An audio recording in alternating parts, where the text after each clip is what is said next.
আপোনালোকে চাই আছে কবিতামালা। যদিহে আপুনি প্ৰথমবাৰৰ বাবে চাইছে, চেনেলটি সাবস্ক্ৰাইব কৰি বেল আইকনটি প্ৰেছ কৰি দিব।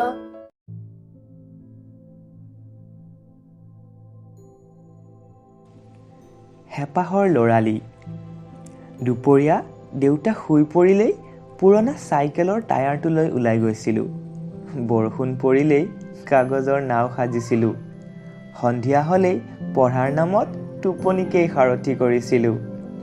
শনিবাৰে স্কুল ছুটিৰ লগে লগে একে দৌৰত ঘৰ সোমাই টিভিত জুনিয়ৰ জি লগাইহে হুমুনিয়াহ কাঢ়িছিলোঁ। ফেভৰেট ছুপাৰ হিৰো শক্তিমান চাবৰ বাবে ঘৰত সকলোৰে লগত কাজিয়া কৰিছিলোঁ। শাকালাকা বুম বুমৰ পেঞ্চিলডালো জীৱনৰ আটাইতকৈ ডাঙৰ সপোন আছিল। কেনেকৈ পাহৰিম দেওবাৰৰ আবেলি সমনীয়াৰ লগত অলং দলং খেলা।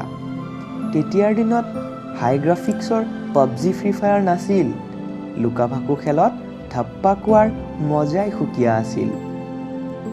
বগৰী বুলিলে বগৰী, আম বুলিলে আম। নিজৰ ঘৰত থাকিলেও লোকৰ গছৰ পাৰি খোৱাটোহে বেছি সোৱাদৰ আছিল। তেতিয়াৰ টিভি চিৰিয়েল সাছ ভি কভি বহু থি সৰুৰ পৰা ডাঙৰলৈকে সকলোৰে ফেভৰেট আছিল। নাম ঠাই ফল ফুল খেলিও খুবেই টাইম পাছ কৰিছিলোঁ। ৰাতি কাৰেণ্ট গ'লেই আন্তাক্ষৰী খেলা বাহানা কেতিয়াও এৰা নাছিলোঁ। বেট যাৰ বেটিঙো তাৰ, গলি ক্ৰিকেটৰ নম্বৰ 1 ৰুল আছিল। নলাত পৰিলে 1D, জংঘলত পৰিলে 2D। সন্ধিয়া হ'লে মেটছ ডিছমিছ হোৱাৰো ষ্ট্ৰিক্ট নিয়ম আছিল।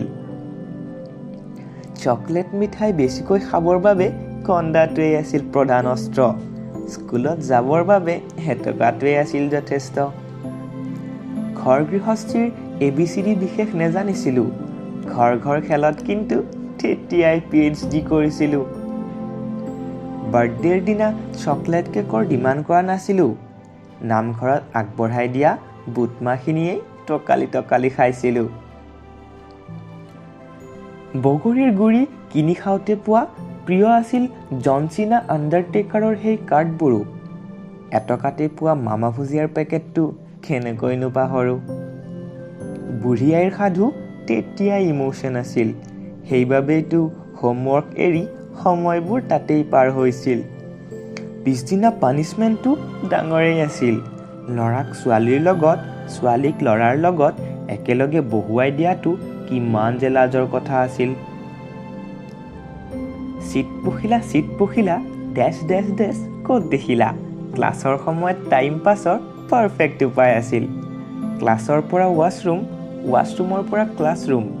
আনঅফিচিয়েল ৰানিং কম্পিটিশ্যনো হৈছিল। কোৱা আঙুলিৰে কাটি বুঢ়া আঙুলিৰে দস্তি হৈছিল। ভয়ানক কথাবোৰতো বিশ্বাস কৰিছিলোঁ। বগৰীৰ গুটি খালে হেনো পেটত গছ হয়। মূৰে মূৰে খুন্দা খালে শিং গজিব বুলি ভাবি আকৌ খুন্দিয়াই দিছিলোঁ। কাৰোবাৰ মূৰত 2টা চকৰি দেখা পালে 2বাৰ বিয়া হ'ব বুলি কিমান যে জোকাইছিলোঁ। সঁচা মিছা বিচাৰ কৰিবলৈ বিদ্যা শপত নামৰ ব্ৰহ্মাস্ত্ৰ এৰিছিলোঁ। ডিমাণ্ডবোৰ খুব ডাঙৰ নাছিল। এটা জ্যামিতি বক্সে এমাহলৈ ছেটিছফেকশ্যন দিছিল।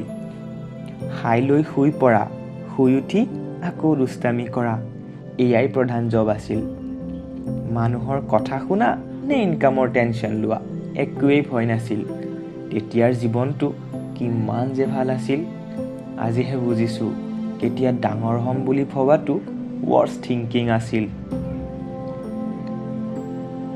এতিয়া প্ৰয়োজন বেছি, তেতিয়া সপোন আছিল। এতিয়া ৰেছপনচিবিলিটি, তেতিয়া খেল ধেমালি আছিল। তেতিয়া কাহানী শুনি শুই পৰিছিলোঁ হেঁপাহৰ, এতিয়া নিজেই কাহানী লিখোঁ বিষাদৰ। এণ্টাৰটেইন হ'বলৈ 4G ইণ্টাৰনেট নেলাগিছিল। টিভিত নিতৌ মিষ্টাৰ বিন যে আহিছিল। এতিয়া মোবাইলতে সীমাবদ্ধ জীৱনটো। সেয়েহে চাগে সকলোৱে কয় সেই ল'ৰালিবোৰ হেঁপাহৰ ল'ৰালি আছিল।